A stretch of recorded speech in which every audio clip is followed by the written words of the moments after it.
2-minute policy round. When we call your senator name, you will have 1 minute to speak and give an overview of your senator's policies with regards to the topic. There's 12 million illegal immigrants in this country, and I feel that's 12 million too many. Next, we'll hear from Senator Mitch McConnell. First off, border security, which is a must to preserving the security of our great nation, America. Second off, chain migration, which must be limited to the nucleus of the family, such as parents, siblings, and children under 18 or minors. But I will compromise on amnesty if we get stronger border control and we have a merit-based system. There are people who have grown up in America and know this country as their home. They have went to school here and contributed to our society, so I strongly support the DREAM Act, and I do not believe we should get rid of DACA and the DREAM Act. We have the opportunity to change the face of immigration in our country.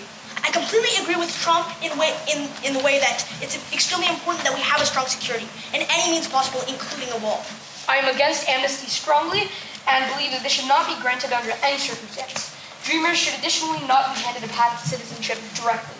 We already have part of a wall in place, and I'm willing to negotiate and keep that wall and just reinforce the rest of our border with other fortifications, but I will not have a complete wall over our border because we have immigrants coming in that are offering many things to us that can help our country.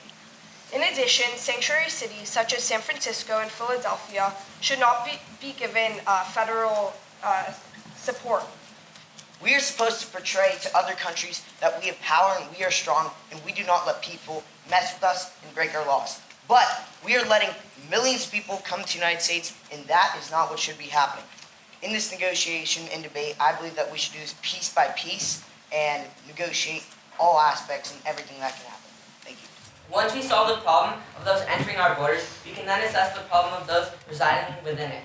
Also, I think it's great to keep families together. When you break a family apart and don't have chain link immigration, it's really hard for people to think great of America. I think that we need to pass the Succeed Act to better give these children a chance to become good citizens of the United States and benefit our economy. We really need to step up our security so we don't let guns out of our country and drugs into our country.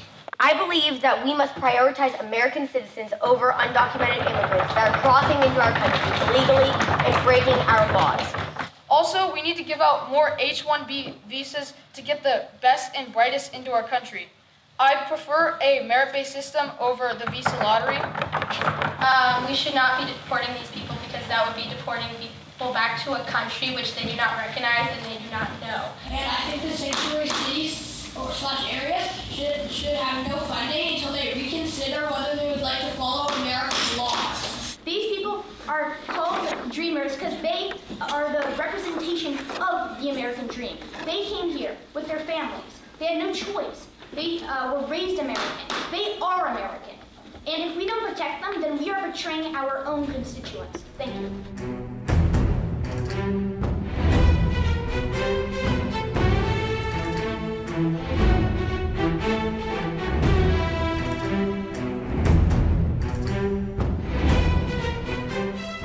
The general topics on the floor, we have DACA or Dreamers, we have border security, undocumented immigrants, the immigration system and path to citizenship, immigrants and the economy, sanctuary cities, and temporary protected status, also known as TPS. Currently, the most pressing problem is illegal immigrants. We are in a crisis, people. People are crossing our border and we are doing nothing to stop it. Now, it might be controversial, but we aren't here to discuss happily. We're here to do the changes that we need to make. And securing our border is one of the most vital things we can do in this day and age. We need more drones, more cameras so that we can see these illegal immigrants. We need more agents to enforce our laws. But we have to go farther than that. Currently, 1/3 of our border is secured by a wall. Just 1/3. Now, would anyone like to tell me why we would want an unfinished wall? The wall is ridiculous. We're wasting so much money on a wall that most likely won't even work to protect immigrants, illegal immigrants crossing our border. We agree that the wall will not span for the entire length of the 2/3 that has not been walled up. but we do need walls in some places to actually get more stuff done. There is a thing called a ladder, and you can easily climb over a wall. 2/3 of illegal immigrants come into the country by overstaying their visas. Therefore, it is not one of our biggest concerns right now to build a physical wall. Yes, I agree that we need to increase our border security, but a wall does not solve it. That increases tax money, and that'll increase the debt. I believe that we should put an allotted amount of money, let's say $5 billion, to border security. And Border Patrol can say how they want to use this. They can either use it for higher surveillance, so we could go to a fully virtual wall.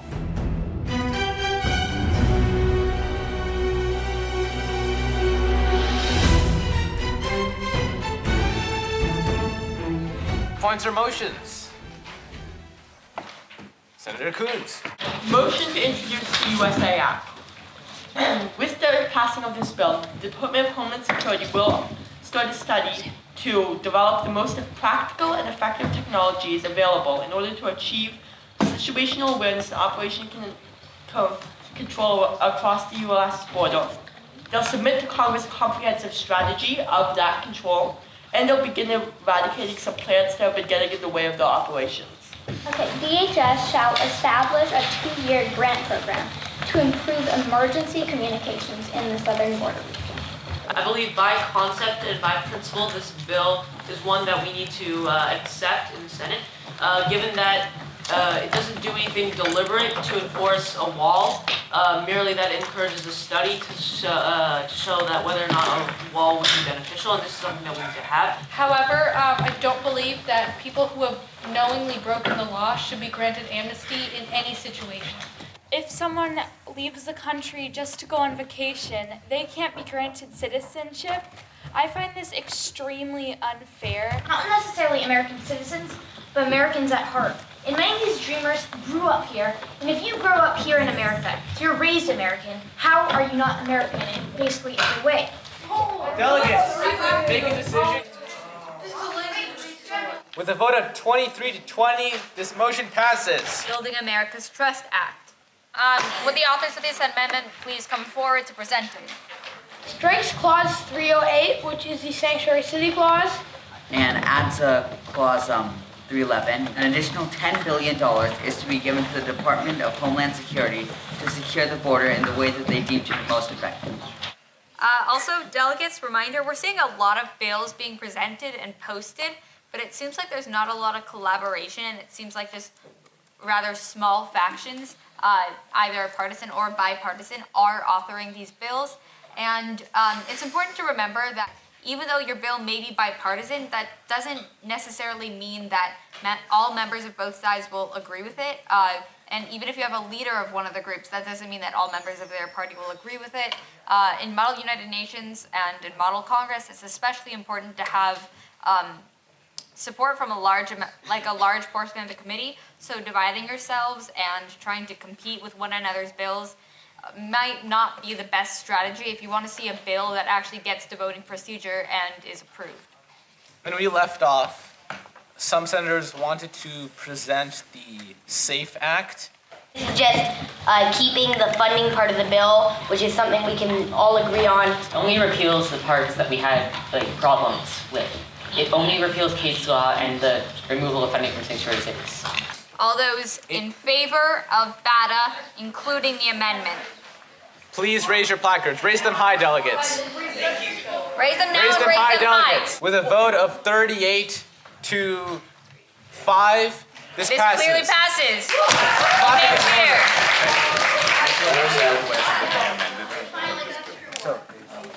The next topic on the agenda has been set to DACA.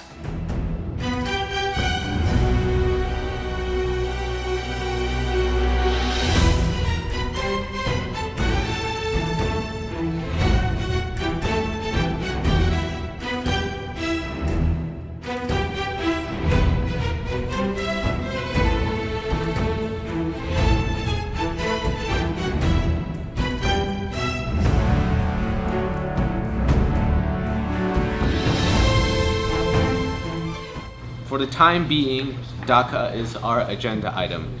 Immigrants come seeking a better life, and by deporting them or turning them away, we are turning away our culturally diverse lifestyle. Their parents did this illegally. We are encouraging other immigrants to come into our country illegally. I've reached a compromise with Senators Coons and Senator Flake. It will reestablish the provision regarding sanctuary cities, and it will not allow chain link immigration for the parents of the DACA recipients. They were still babies. They don't remember places. You can't just send them back to somewhere they've never been. A 10-minute moderated caucus with a 1-minute speaking time on the topic of Dreamer. No. All those in favor, please raise your placards. Delegates, no crosstalk, please. All those opposed. This passes. We should grant them amnesty so they can benefit our societies and finish their education. If that's the way that we can truly raise our economy. But we need to know that it is only a one-time amnesty. What about chain link for people who are being protected by DACA? Will they be able to sponsor their parents or other family members?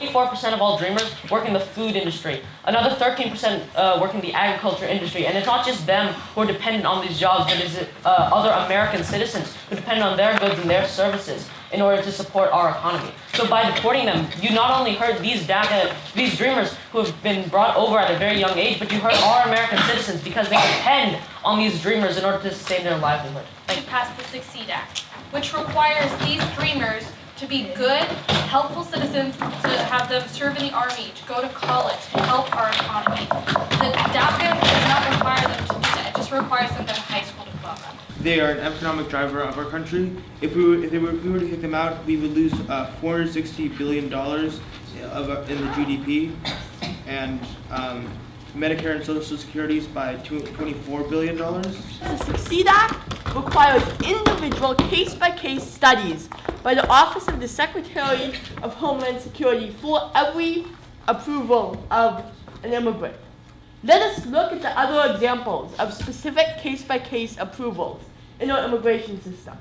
They are all horrendously backlogged, horrendously slow, and not a viable way to gain citizenship. My main problem with the Succeed Act, if someone is suddenly laid off, they could face deportation. Also, the 15-year waiting period is unnecessary, and we do not need that. So, once again, vote no. But I'd just like to say nowhere in the Succeed Act does it say that if you get fired, that you're going to be deported, or that you need to have a completely continuous job to be deported.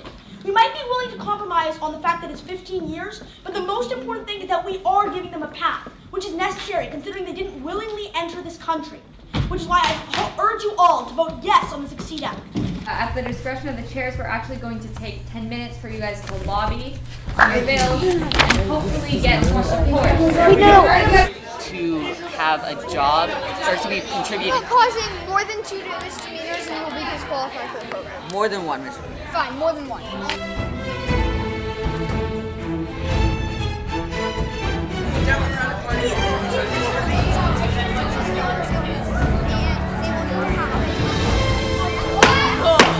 Senator Nelson, Senator Schumer. Are there any points of motions on the floor? Senator Cruz, what point of motion do you rise? Motion to introduce the Merit Act. That is in order at this time. Senator Kennedy. Motion to introduce the Diversity Visa Repealment Act. That is in order as well. Senator Hatch. Motion to introduce the Succeed Act. That is in order as well. Senator Murphy. Motion to introduce the DACA Act. We'll now proceed to vote on introducing the Succeed Act. All those in favor, please raise your placards. Clearly passes. So essentially what the Succeed Act does is it creates a 15-year process for Dreamers to obtain residency in the United States and citizenship. The conditional permanent resident status, it can be extended for a second period of 5 years. So essentially the point of this is at first to be admitted, you have to show that you're going to be a working member of society, that you're going to contribute. And that can be done either through education, military, or higher institution. In one subclause of the bill, it says that if you do not have permanent employment for the first year, you could be deported. And this is an easy solution. We could simply amend it. We're just looking for a small buffer zone. We need something to pass. And right now, I think that's an amendment to the Succeed Act. Will the authors of the Merit-Based Visa Act please make their way to the Senate floor? Our bill removes the diversity lottery in place for a merit-based system, prioritizing skilled workers. Additionally, we find it important that unskilled workers have a chance to come to the United States as well. So we give half the amount of visas to unskilled workers so they can come in and hopefully produce for our economy. Why ought the United States accept low-skilled workers, which would likely decrease the marginal wage and impoverish America? So low-skilled workers, we isolate low-skilled workers as vital, not just for the economy, but ensuring their well-being too. And we want to be able to give them a chance to migrate legally. A stable merit-based system is something our immigration system has been lacking for a long time. Our current visa lottery has been letting unwanted immigrants and terrorists into our country. I urge all Republicans to not support this absurd bill. First of which is it's an embarrassment both to the idea of merit and the idea of lottery.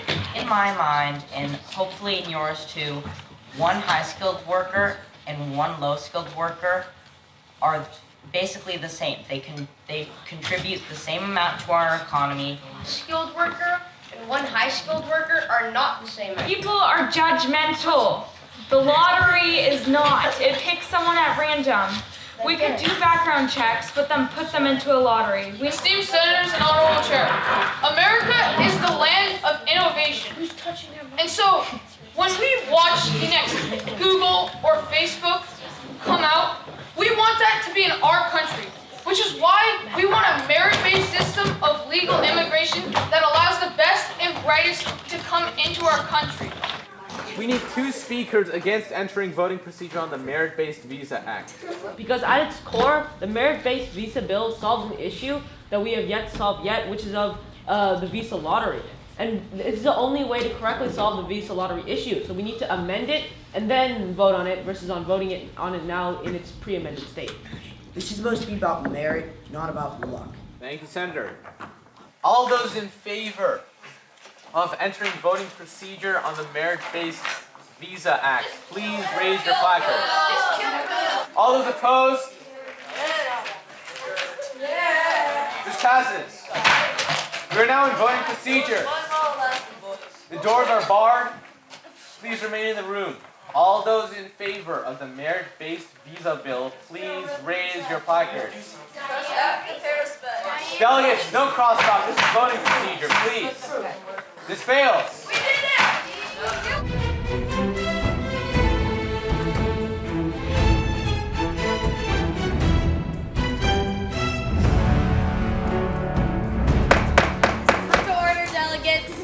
A friendly amendment is automatically absorbed into a bill because it is approved by the authors of that bill.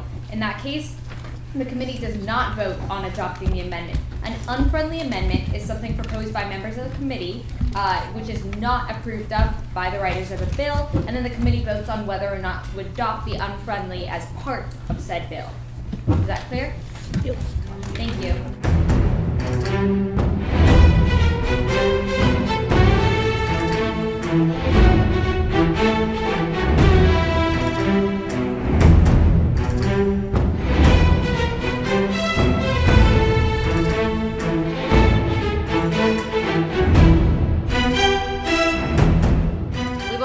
Vote on Senator Tillis's motion for a 10-1 moderated caucus on the Succeed Act. All those in favor, please raise your placards now.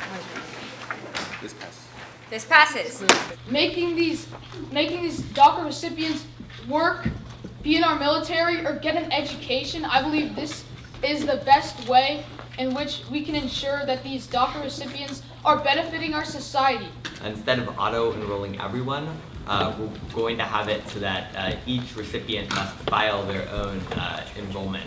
Amendment 1.0, it is posted, and it reduces the permanent residency period, which was 10 years, and it amends it to 5 years so that it's an easier compromise. So the full amount of time will be 10 years that the alien will have to wait instead of 15. And adding another Republican idea could hurt us because we might not be able to pass the Succeed Act, and in the long run will hurt our American citizens. By the chair's discretion, we're going to enter a 5-minute unmod because the chairs would like to see voting on the Succeed Act pretty promptly. So if you guys could make any sort of deal or lobby to have the passing of the act, that'd be awesome.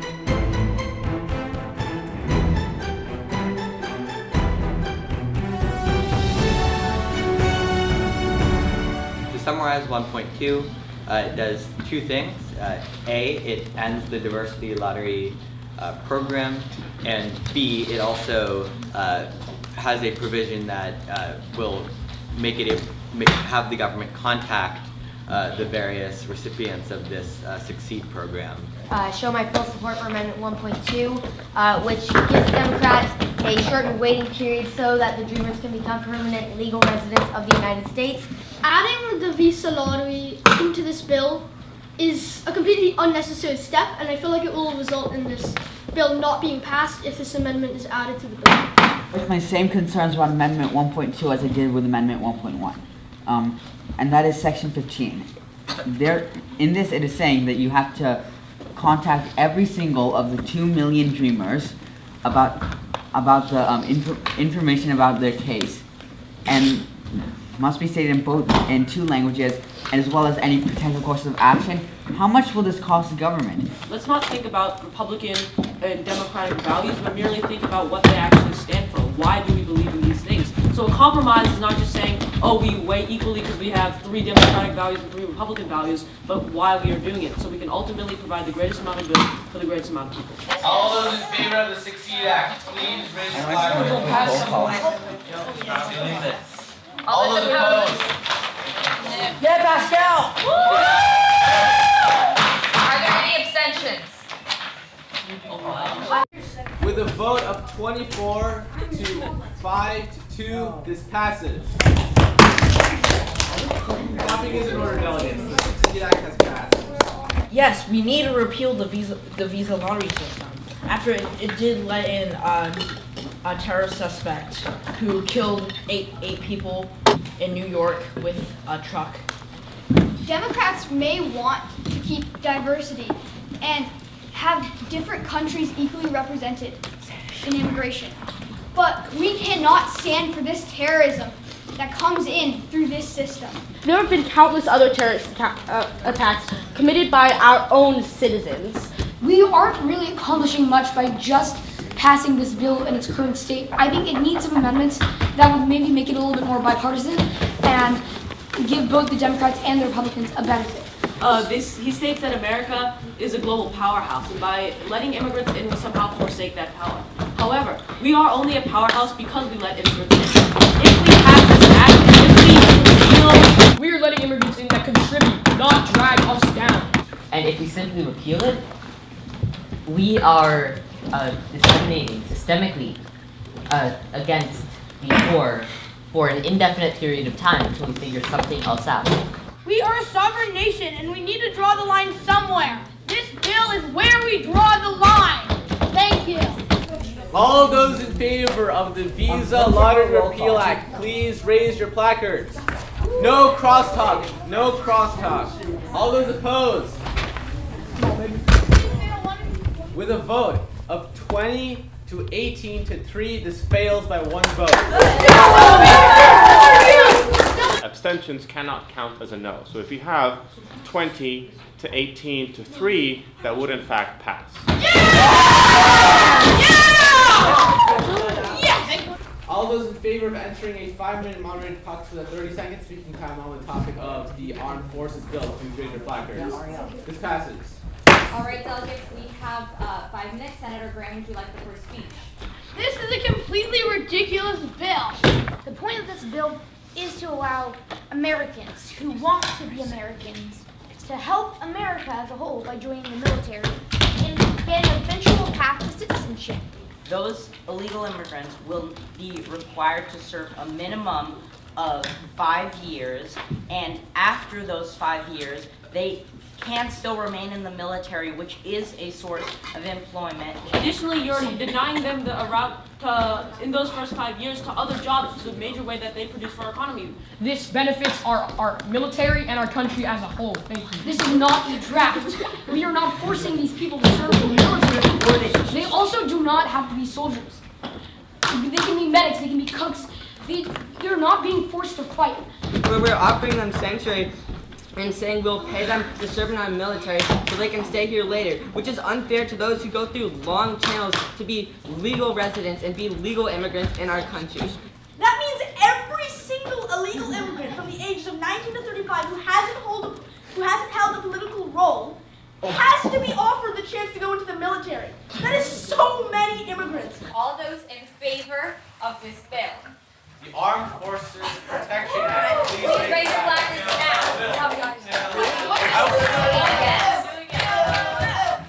This bill clearly fails. Motion for 5-minute moderated comments and 30 seconds speaking time on the I-squared bill. That is in order. Let's pass this bill to make our country stronger and our economy stronger. What this bill does is it increases the number of H-1B visas, as well as increasing the number of merit-based green cards, and removes the pro-country diversity limit, therefore ensuring we do not bias against any specific country. We promised under the lottery program to replace these immigrants with a merit system, but if we didn't increase the number, we wouldn't be replacing the immigrants at all. We'd just be getting rid of them. So that's why we need to propose an amendment which raises 20,000 to 50,000. That's what I will do if we do not immediately head into the voting procedure. Thank you. All those in favor of the I-squared bill, the Immigration Innovation Act, please raise your placards. This clearly passes. The I-squared bill has passed. Clapping is in order. I think the toughest part about getting the bill passed is not only gathering together your sponsors and your signatories, but more so getting everybody else to support your bill. By conceding some of our goals to gain in the bigger picture, we were able to create a comprehensive and coherent debate. Whenever I raise my placard and whenever I'm getting ready to speak, I'm always expecting to make one or two mistakes because that is a simple part of debate. That is how we all learn, and that is how we accept our problems and embrace them and work on them in order to improve for next time. And I think the really important thing about debate is that you learn how to represent the other side. Because if you can represent the other side, then you can back your side even more.